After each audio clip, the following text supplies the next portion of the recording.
Ba-ba-da-ba-ba-ba-ba. Hey JJ, it's Zia B here. Sorry I took so long. I've been sick, but I'm better now. And here's a new little story that we're going to read together, and it's called This Moose Belongs to Me. And it's by Oliver Jeffers.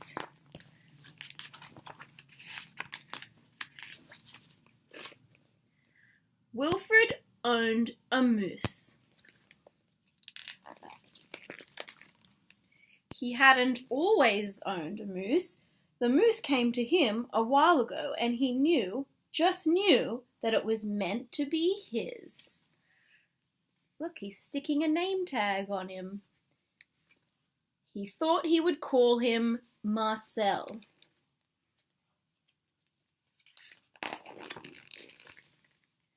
He began following Marcel, explaining the rules of how to be a good pet. This is what you do. Number 3, bring me drinks. Much of the time it seemed as though the moose wasn't listening, but Wilfred knew he was, mostly because he followed rule number 4 very well, not making too much noise while Wilfred plays his record collection. Listening to his music, and the moose isn't doing anything. Just standing there. Sometimes the moose wasn't a very good pet. He generally ignored Rule 7, going whichever way Wilfred wants to go.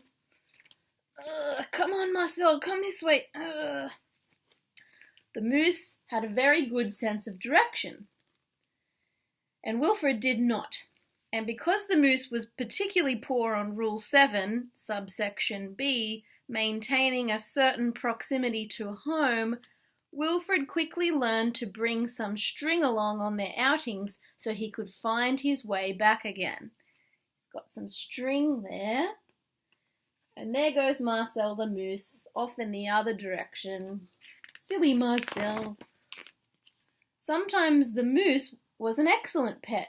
He had no trouble with Rule 11, providing shelter from the rain. Look, Wilfred's sitting underneath Marcel so he doesn't get wet. Or Rule 16, knocking down things that are out of Wilfred's reach.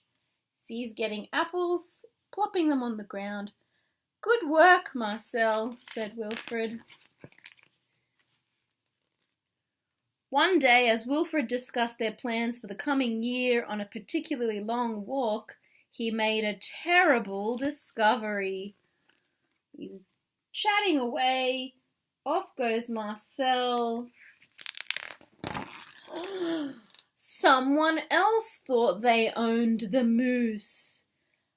Rodrigo, you're back! Cried the old lady. Uh-oh! Wilfred was dumbstruck.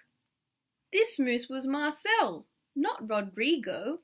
The old lady was mistaken, and Wilfred thought it only proper that he correct her.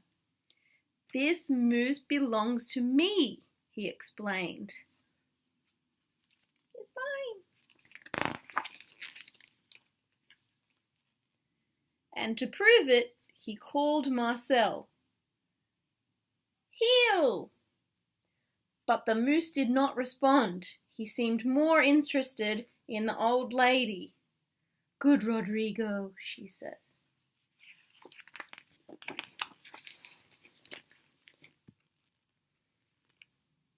Embarrassed and enraged, Wilfred rushed off for home. Fine, he said, and he's following his string. But in his haste and miles from anywhere, he tripped over his string and got tangled up. Oh! And he lay there. Oh, it's dark, it's night time.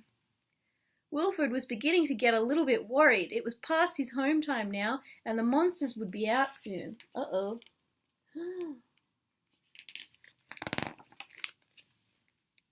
He had just ruled out the last of his options.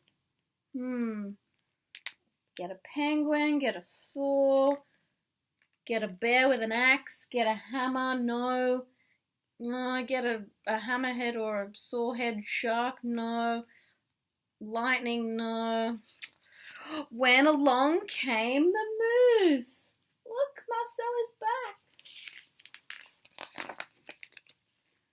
And performed Rule 73 brilliantly, rescuing your owner from perilous situations. He rescued Wilfred. He's also eating an apple. All was forgiven, and perhaps Wilfred admitted he'd never really owned the moose anyway. He's a wild animal. He belongs in the wild. With that in mind, he and the moose reached a compromise. The moose would agree to all of Wilfred's rules,